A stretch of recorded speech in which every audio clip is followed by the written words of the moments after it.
So today I rode motocross for the first ever time. It's the first time I've even ridden a motorbike in about 7 years, and there's a bit more of that footage at the end of the video if you'd like to see that. Why am I doing that? Well, what I'm trying to do is document a bit more of kind of what I'm up to over the next few weeks in the run up to your exams. Now, did you hear about the student who did too much revision and prepared too much for their exam? Of course you didn't, because that has never ever happened. I don't think I've ever seen a student coming out of an exam thinking, do you know, I worked a bit too hard for that. I think everybody, you know, by the time they get to the time that they're actually sitting their exam, has done a lot of work, and often their kind of recommendation is that they should have started their revision earlier. So this video is all about how much time should you be spending working. Now, the first thing is you've got to change your mindset. It is not work that you're doing. If you think about it as work, it's like a chore, it's just something that's just got to be got through until you get to the end point. Why don't you think about it as something that you actually enjoy? You chose your A-levels out of all of these subjects, and if you kind of get into the mindset of actually this is just what this is kind of person that you are. Doing physics questions is kind of part of your personality, and it's actually something you enjoy. Why am I talking about that? Well, I'm doing all of these physics videos that have taken hundreds and actually thousands of hours.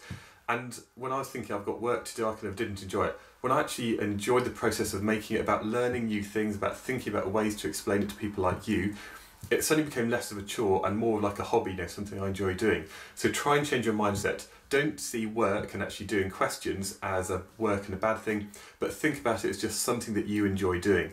And the more you do, the more you'll understand, and therefore you will enjoy it more. Number 2, do not compare yourself to other people. In your class, there's going to be some person who just seems to have this kind of natural ability, and they're doing very little work as far as you can see, and they're going to get these A stars. Ignore them. Equally, there are some very conscientious people who are doing far too much, talking about it all the time, and actually that's the thing, they're talking about it, not doing it. So if there's somebody you think is doing more work than you, ignore them. This is down to you and your exam. Do not care about what anybody else is doing in your class. My third piece of advice is that it is never too late to begin. You might think that your exams are quite close, and I guess depending when you're watching this video they will be, but most of you are going to be watching this video about mid-April, and for that reason you've got plenty of time. That's weeks and weeks and weeks, and you can fit a lot into that. I know when I was at university I often left my revision far too late. I'd be revising all night, and by the way that is something that I would not recommend, but I know that I revised all night. I'd work 20 hours a day, and at the end of it I got a first, but that's because I left everything to the last minute and I had this massive panic. Do not do that. Spend the time now, and if you don't think you've started enough just yet, it doesn't matter. Start today, don't put it off, just get on with it. And my fourth piece of advice is about structuring your time. You can achieve a lot every single day. For example, you could have a line until maybe 9 o'clock in the morning. You could then start working while you're eating your breakfast, and you can maybe do 3 hours of good work up until about midday at 12 o'clock.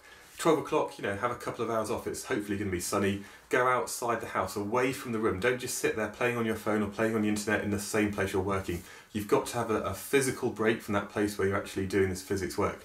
I made another video about running, which I'll put a link to at the end of this video, but go for a run for an hour, you know, go to the gym, do something like that where it's active. Maybe you can then order your thoughts, and then you'll be refreshed for an afternoon session. Maybe then work from maybe 2 o'clock till 6 o'clock. That's a good 4 hours. You can get a huge amount done in that time. 6 o'clock, maybe see your family, have some food, have a break, do normal things that I guess you teenagers do. Things I don't even want to know what you're doing, but basically just have a bit of normal time. And then you can maybe sit in your bedroom and read your books from maybe 9 till 11, just that reading textbooks, kind of this information kind of sort of somehow soaking into you. If you did that, you'd have 3 hours in the morning, 4 hours in the afternoon, and 2 hours after that. So that's a total of 9 hours of work. You'd still have time for at least 9 hours of quality sleep, which is important for yourselves, especially when you're growing, you're learning new stuff. You'd have time with your family, and you'd have time for yourself. If you did that, you could easily do 9 hours of work every day. Obviously that's provided you're not at school. That's kind of in your weekends and your big long revision period that you have coming up in a few weeks' time. So how much time should you be working?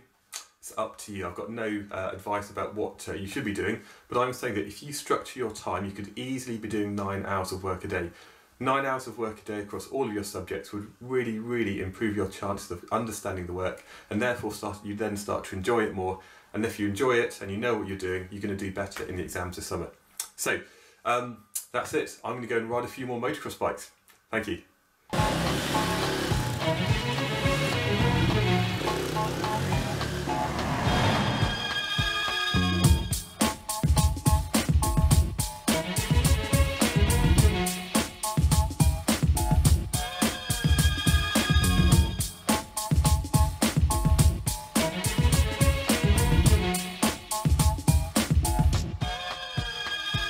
suppose you think you're clever in your flashy coat of leather with your hot Nike ass knockers, doing with the feather, cause you didn't look flashing. Ya red hot ringer with ya foot to the floor heading, and we had dinner on a shotgun.